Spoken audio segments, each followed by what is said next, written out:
So what is going on, guys? NanoPrince93 here, and welcome to all the new subscribers that have come over.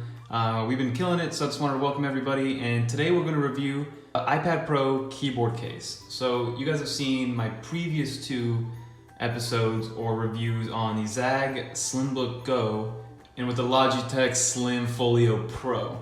Those are keyboards by two, I wouldn't consider them name brands. I know they're third-party cases, but ZAGG has been around for forever. I remember reviewing a ZAGG clamshell case for the iPad mini like 5-6 years ago. And then Logitech has been around for forever. They make pretty much everything that comes in the whole IT peripheral world.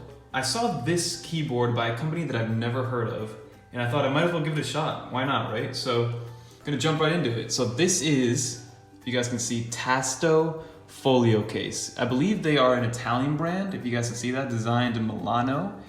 I saw this and it looked kind of intense, right? The reason I stick with the Apple keyboard is because of the portability, how slim it is, the fact that it uses the 3-pin connectors and not Bluetooth, and all the good things that come with it. But there's a lot of things missing with this keyboard, right? There's no on-screen, there's no keyboard shortcuts. Yes, there are shortcuts with the new iPadOS, but it's usually a combination of keys that you have to memorize essentially. And there's also no backlit keys either, and the key travel is not the best, right? You do feel like you're kind of typing into mesh, essentially. There's no real clickiness, there's no key travel. So there are better physical keyboards out there for the iPad Pro, but the whole thing is, do you want to give up portability and add weight to go with something like this? Like, this thing already is heavy. But let's kind of just get into it, right? So you see it's got the on-off function, certified, drop test certified, that's what that says. If we can kind of go around the case. Folio case for Apple iPad Pro, 12.9 inch with keyboard. And like I said, it's Bluetooth. Okay, so battery standby time, 150 days. It uses micro USB. So this is the first one that uses micro USB as opposed to USB-C, which I think is a little bit outdated, but let's not judge yet. 3-hour charging time, battery capacity, 150 milliamp hours, and 10 meters of distance, right? And this kind of just highlights the features. So you got a detachable Bluetooth keyboard, which is similar to the ZAGG one. Extra front flap, I don't know why that's good or bad. Charging location for pencil, stand up for tilting keyboard. So that's definitely a new one. So it looks like this is very Surface-like. If you guys have ever played with a Microsoft Surface, there is a tilt to the keyboard, which supposedly makes it more comfortable to type. Stand up for the tilting device, and internal space for the Apple Pencil. So it looks like there's a little pencil holder there if you do have it just laying on the table. So in the unboxing, let's pull this out. There's nothing else in the box. Let's move this out of the way. And this thing is a tank, guys. Look how thick this is. So let me just pull up the Apple keyboard. This is what we're dealing with, guys. So this thing is like 3 times the thickness.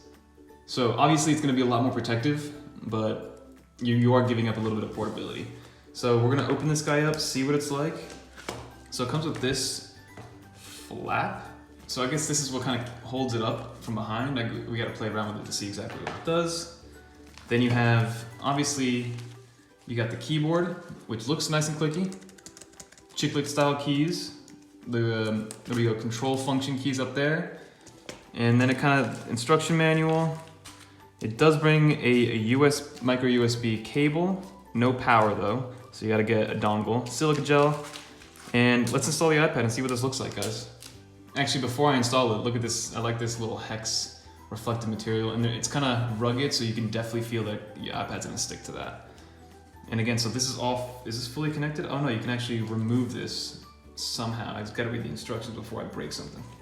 So first impressions, I actually like this a lot. So with the ZAGG one before, first of all, it was a nightmare to put on. This was very, very easy to put on because these flaps actually move. They're not like super hard. They kind of just like wrap around, which I like a lot.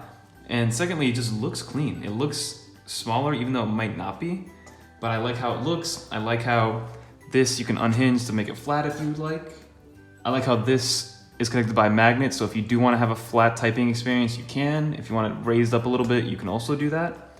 And the back of it, the mechanism is a little bit strange. I think there's only one viewing angle, if I'm correct. So this kind of just like folds down like that, folds back up like this. So there is only one viewing angle. So that's that's up to you if you like that. I think the viewing angle is okay. But again, only one viewing angle. The Zag one did have a lot more viewing angles because you could move it, but the one positive about having one viewing angle is that there isn't really any give. So if I push down, if you're using a lot of touch input while you had the Zag keyboard case on, it would like bounce and flop a little bit. This is very, very sturdy. And obviously this is a keyboard, so this is a typing thing. So let's look at the keys. You have a brightness button, so that's good.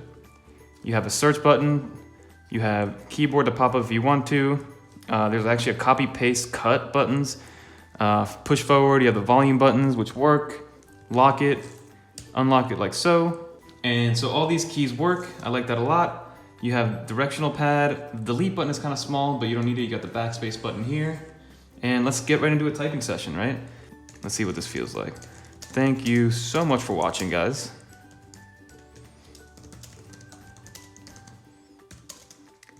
Thank you so much for the support.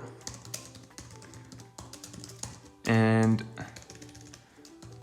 don't forget to subscribe. So the typing experience is good. I am noticing that these are not backlit. If that's a big negative for you, obviously, then don't get this thing because this is not a backlit keyboard. It does feel good. I would say I like this keyboard better because they're not circular keys. There's no divot in the middle of it. It feels like a normal keyboard. And it does seem like you can connect up to 2 different devices, which is nice. And the connecting process was very easy. All you had to do was hold down the FN key and hold down C and it went straight into pairing mode. So I like that a lot. And let's fold this up and see what it looks like form factor wise. So this unfolds and it does have holes for the speakers, which I like. You see the hold button there, volume rocker. There is a little divot for the Apple Pencil. So let's see if it actually charges. I didn't even think about that. There's a space for the Apple Pencil, but there is fabric here. So let's see if it actually charges. We've unlocked it. Comment below if you guys think this is gonna charge.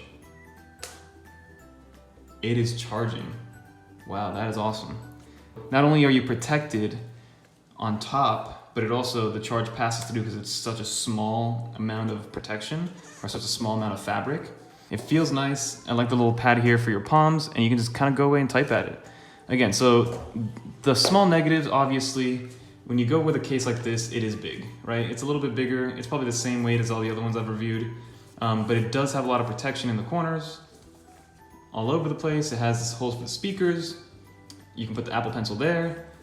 And sadly, this is a micro USB cable that is needed to charge it, as you guys can see. But if you guys can get over that, then this would be a great choice. The positives are the keyboard is nice.